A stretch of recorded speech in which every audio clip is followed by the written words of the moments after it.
All right, welcome in here to the DMV Zone. I'm Rena Morocco. We got a lot to get to at 3 o'clock here as we kick off another day in the newsroom. As right now, the big story of the day, the Trump administration planning to spend at least $900 million on construction projects at the White House, way more than was previously speculated. The Washington Post now reporting much of that money would come from taxpayers with the plans, including the controversial East Wing ballroom and other major upgrades. Behind me here, I'm going to turn over here. We've got a little bit of a timeline as to how things have started. And it's been about a year coming up in October where the demolition of that East Wing started. After that, a lawsuit was filed to stop the demolition. And then earlier this year, a panel giving it the thumbs up. But not that long ago, that was March of this year, a judge had temporarily ordered construction to halt. And let's check in right now with the Washington Post, Sarah Blasky, to see the details as to where things stand right now for the administration. Is everything on hold as we speak? It's not, actually. So there was a ruling in the case. The case went to the appeal, and the appeals court did rule last Friday. The appeals court upheld the district court's decision, and there will be an injunction put into place, but that does not go into effect yet. There's a 14-day hold on the ruling going into effect, and so there's still time for the administration to appeal. And of course, we've heard from President Trump that he and his administration do intend to appeal this. This decision just has to do with the East Wing ballroom project, which is kind of the flagship of what the administration is referring to as their modernization projects. But that is not the only project that they are doing on the White House grounds. They are building a helipad with the presidential seal on it. They've done work on Lafayette Park, and they are planning a visitor screening facility under Sherman Park. So there's a lot of work happening, and all of that, they're planning to spend at least $927 million, or $927 million on this. So, I mean, we can call it close to $1 billion at this point when you're talking this kind of money here. You've got the helipad, what you talk about, that installation underneath the ballroom, and obviously the ballroom itself, like you said, is kind of the catalyst for all of this, at least according to the administration. All right, so we're kind of waiting here for the appeal, the whole process to devolve here. But it's been a process already since this started in February of 25. Where are we now? Like, how much longer could this take? Because I imagine the administration would have wanted to see this finish before the president were to exit the White House. Our understanding, based on our reporting, is that the ballroom itself is scheduled to be finished about 6 months before President Trump would leave office. And so whether or not they're on track, that's a little bit less clear, but that is the timeline for that construction. The other projects should finish up sooner, especially the helipad is, of course, scheduled to finish up this year. And so we'll all be waiting to see when these finish up and whether there are any other orders from the courts that might hold up construction. And at the crux of all this reporting, like we talked about, is this $927 million figure, which is far more than that initial estimate, which was already wide range between $400 to $600 million. Where does the $900 million come from, and what has made that estimate go so high? But also, where's the money coming from? The president had said that much of this was from private donors. Is that still the case? Our understanding is that no, out of that $900+ million that they are planning to spend, so far it looks like more than half of that is from public money, from the U.S. Secret Service, from the White House Military Office, and potentially a little bit from national parks fees as well. There are hundreds of millions of dollars pouring into this account that they are using to fund this work from donors. But again, that is not even half of what they're planning to spend. The White House has defended this, saying that the Secret Service and White House Military Office are funding the components of this modernization project, or the modernization projects, plural, that they are planning. They're saying that they are spending that money on the security features of those projects so that that is consistent with the original appropriations language for the money that Congress gave to the Secret Service and the White House Military Office. They're saying that this is in line with what it was initially intended for, because these are, because they say they're funding the security parts of these projects. Okay, so it seems as though Congress here could play a hand, and if things were to turn and maybe Democrats win the upper hand on the Hill here, Sarah, what could come of this project come November, December, and so forth?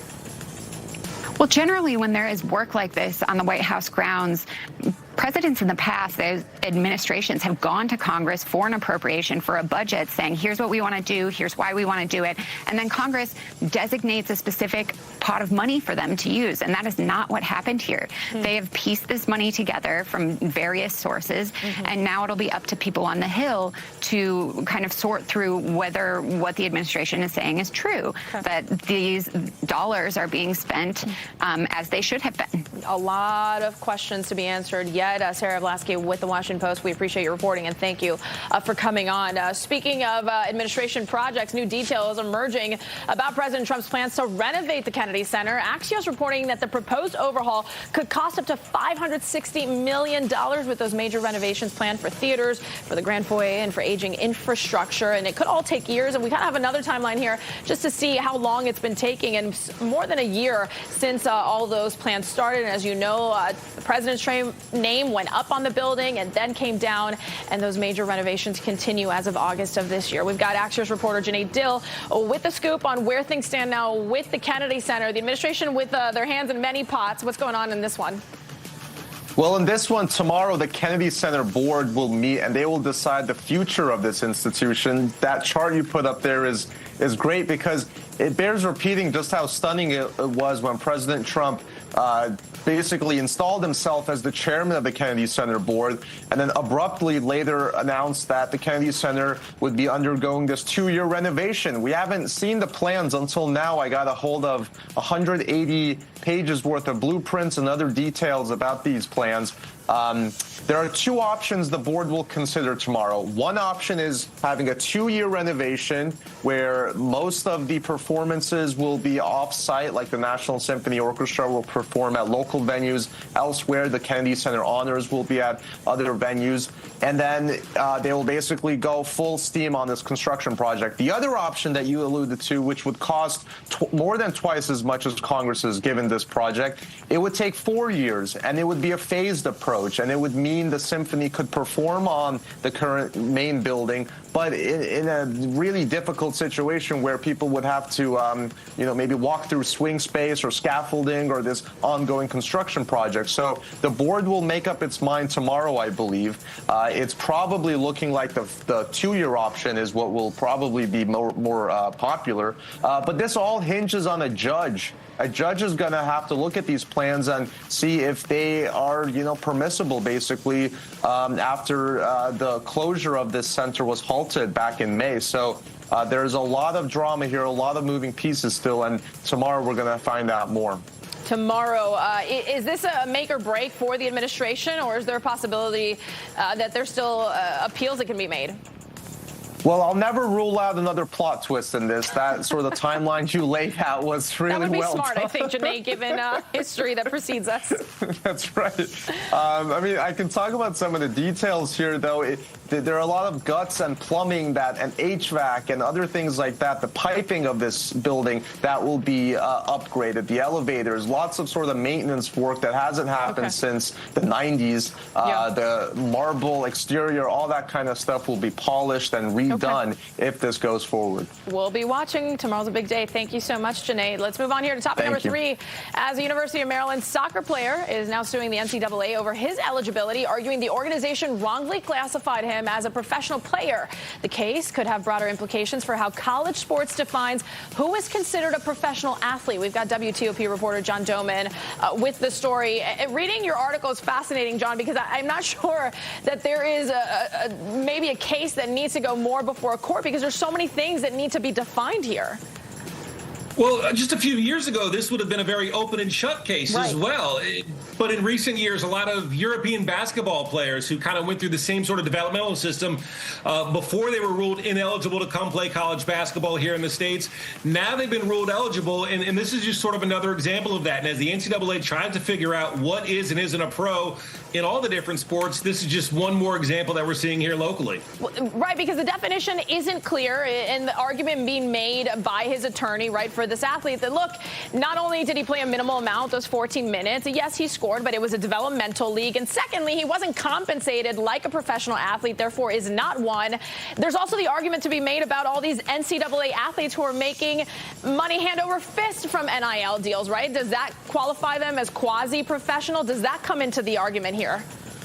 Well, I mean, amongst people, it certainly does, but in this legal proceeding, it's not. What you're seeing here is a lot of sports don't have their developmental and minor league systems the way traditional American sports do. Baseball, football relies on college football. The NBA relies mostly on college basketball, but some European leagues.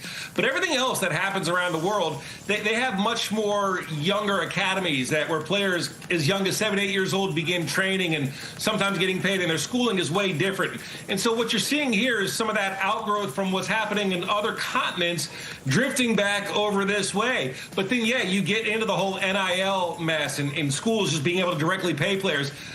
Everything's just so crazy in college sports anymore. And we've seen so many debates about that, primarily focused on football, but also basketball. But what people sort of seem to forget is that all those debates will trickle on to the other sports that are played at the collegiate level. 100%. The lines are blurred, and the court now has to sift through it and define what is professional, right? So I think because it's not only applicable, I imagine, to this athlete, but there's got to be a myriad of other cases similar to his. And we're seeing it in football. We're seeing it again in basketball. There are football players that thought that they were done playing last year, that attended NFL training camps, didn't make those teams after they weren't drafted. Now they're going back and playing in college again because of another judicial ruling. It's a perfect assessment of just the turmoil happening all around college sports right now. And, whether or not this guy has a case, the school certainly seems to think he does.